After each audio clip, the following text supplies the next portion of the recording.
Hello everyone, I am back with another tool breakdown. Today we're going to be looking at the Fantasy Football Trade Database. This trade database searches over 4 million trades that updates every 3 hours. So new trades are constantly being added to this trade database. We track over 2 million leagues. So this trade database should be able to give you a good pulse on what's actually happening.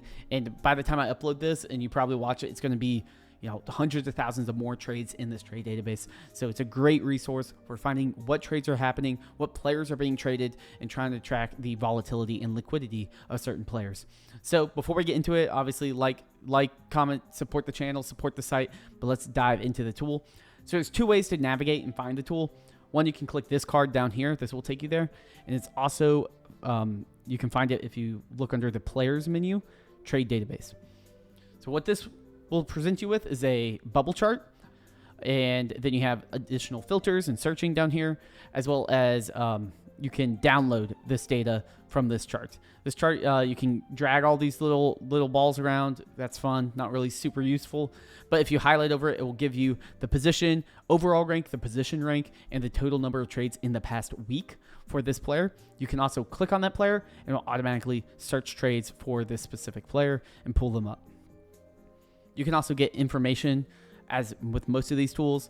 They will have a breakdown of, very useful information on how to use the tool, so you can easily find that as well. Next, let's take a look at the search functionality on the trade database. So first, you can obviously search players, whatever player you want, and say, okay, Jacory Krosky Merritt's the example here.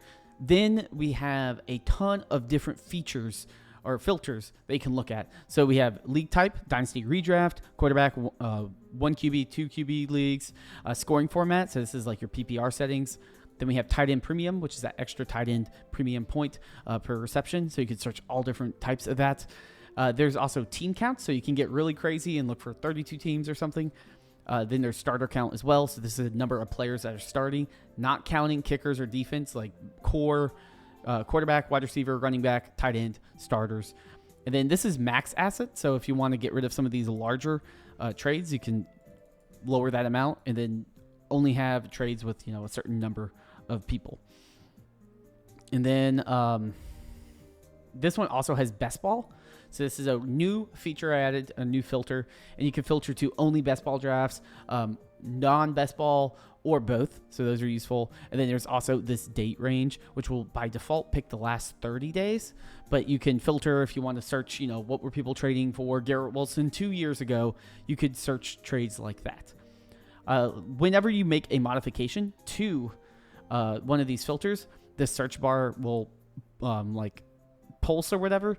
That means that you should probably click this to reapply the filters, and then you can also click this and this will reset the filters to the default. Another thing is if you log into a league, so I'll log into a league real quick, you'll now see this use my league settings option. If you click that, it will update all the settings to your specific league. So if you want to filter what are trades in my specific league format, you can filter it down more to say, okay, Mark Andrews is probably a second in this type of league, but maybe you're in a different type of league and then player values are considered different.